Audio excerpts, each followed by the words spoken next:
देखो, आज संसार में बंधन वहाँ है तब तक है जब तक भगवान हमारे संग नहीं है। यदि हम भगवान को संग में ले लें, ये भाव बना लें कि मैं अकेला नहीं हूँ, हर क्षण हर पल मेरे साथ भगवान है, तो कोई बंधन ही नहीं है। बंधन क्या है? वसुदेव जी बंधे थे ना बेड़ियों से, हथकड़ियों से, जेल में ताले बंद थे, यही बंधन है। बंधन किसे कहते हैं? आप लोग भी बंधे हैं। केवल वसुदेव जी के पांव में बेड़ियां थोड़ी थीं, उनके पांव में तो लोहे की बेड़ियां थीं।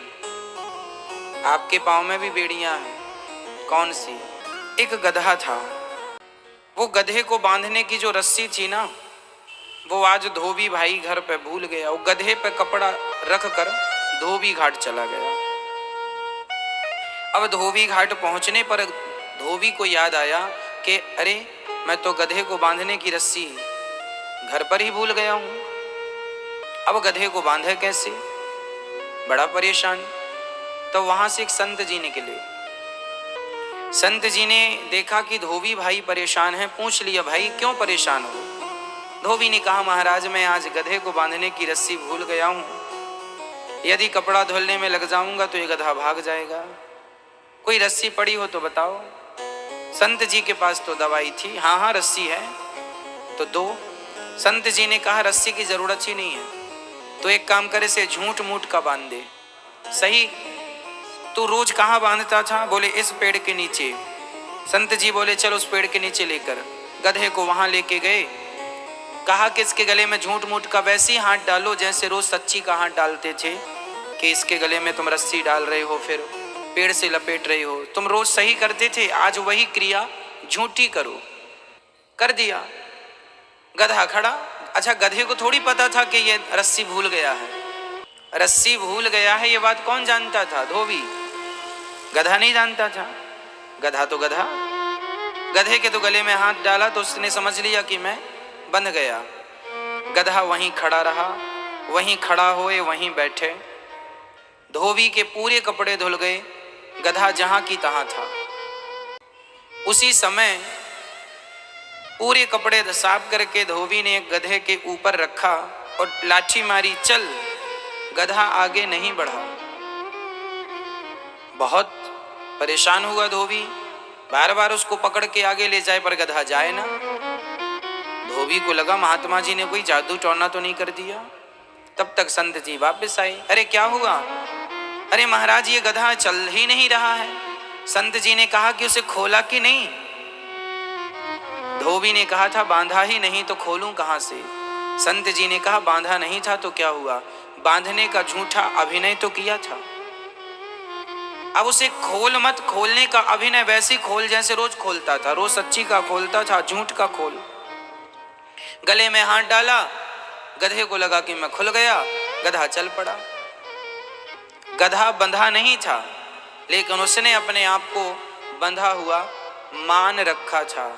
वही दशा हम सबकी है कि हम में से कोई भी व्यक्ति बंधा नहीं है, पर सारी जिंदगी आदमी अपने आप को बंधा हुआ मानता है कि मैं पत्नी से बंधा हूँ, पति से बंधा हूँ, बंधी हूँ, पुत्र से, परिवार से, पैसों से, दुकान से, पद से, प्रतिष्ठा से। हर व्यक्ति, स्त्री हो या पुरुष, सब अपने आप को बंधा हुआ मान रहे हैं या मान रही हैं। जिस दिन आप ये मान लेंगे कि आपके ऊपर कोई बंधन नहीं है, वही है मुक्ति। आप पूछते हैं ना कि मुक्ति क्या है? यही है मुक्ति। जिस दिन आप ये जान जाएंगे, महसूस कर लेंगे, आपको रियलाइज हो जाएगा कि मैं स्वतंत्र हूं, मैं बंधा नहीं हूं पत्नी से, पुत्र से, परिवार से, किसी से। मैं स्वतंत्र, मैं ईश्वर अंश हूं, मैं किसी का नहीं हूं, ना मैं किसी का बेटा हूं, ना मैं किसी का पिता हूं, ना मैं किसी का भाई हूं, ना मैं किसी का शिष्य हूं, ना मैं किसी का गुरु हूं। मैं सिर्फ आत्मा हूं जो सनातन है। सनातन मीन्स अनादि, सत्य।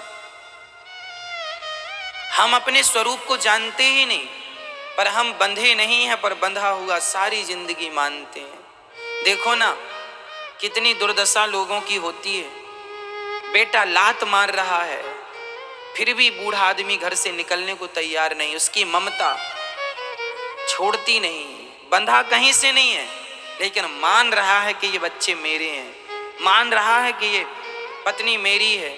तुलसीदास जी जरा सा पत्नी ने कह दिया कि जितना प्रेम हमसे करते हो उतना प्रेम भगवान से कर लो, इतना सा कह दिया, तुलसीदास जी निकल गए भगवान के चिंतन के लिए। और आजकल की तो पत्नियां जूते से मारती हैं पतियों को, फिर भी नहीं निकल रहे हैं।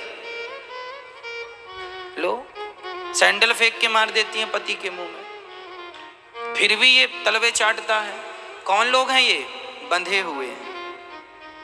ये वही गधे हैं जो बंधे नहीं थे पर बंधा हुआ मान रहे। यही है माया ममता, तू न गई मेरे मन से, पाके केस जन्म के साथी, लाज गई नैनन से ममता, तू न गई मेरे मन से।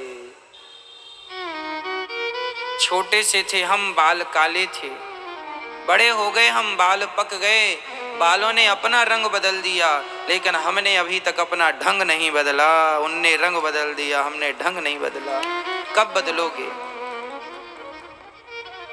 जीने का ढंग बदल दो, ऐसे ना जियो जैसे लोग जी रहे हैं। इतनी मोह माया भी क्या चाहिए भाई? क्यों बच्चों की पीछे पड़े हो?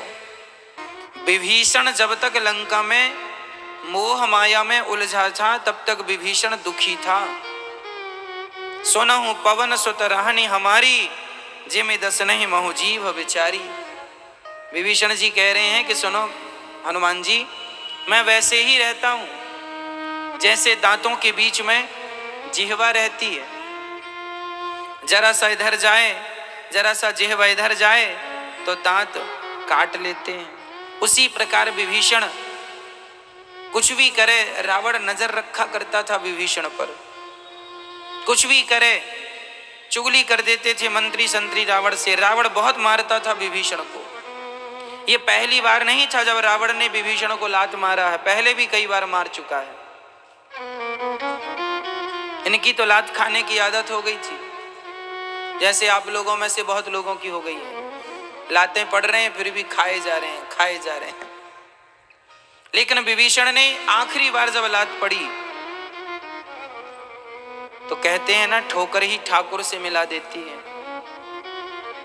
जब ठोकर लगी आखिरी बार, विभीषण को लात मारा रावण ने, तो विभीषण ने निर्णय लिया कि कब तक लातें खाऊंगा संसार के, चलना चाहिए अब भगवान की शरण में। और जब भगवान की शरण में आए, बस उसी दिन से उनकी जिंदगी बदल गई, तकदीर बदल गई, तस्वीर बदल गई। आप लोग भी तब बदल जाते हैं, बदल जाएंगे जब आप भगवान की शरण में आ जाएंगे।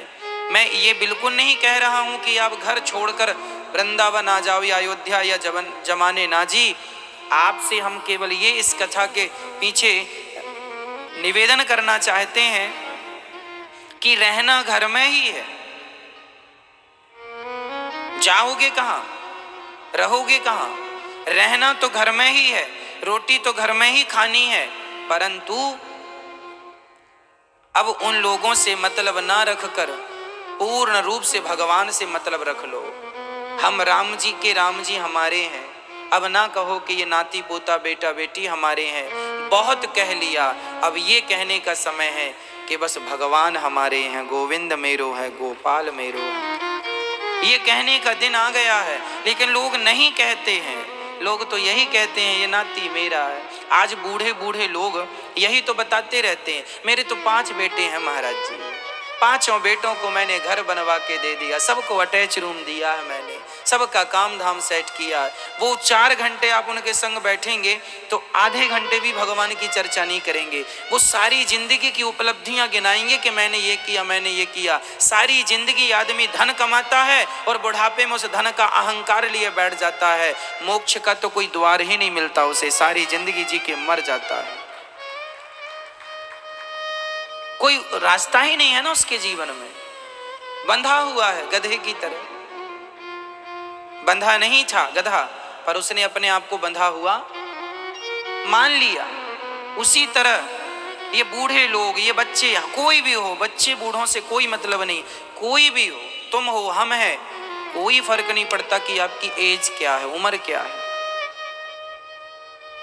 आप बंधे कितना हैं संसार से।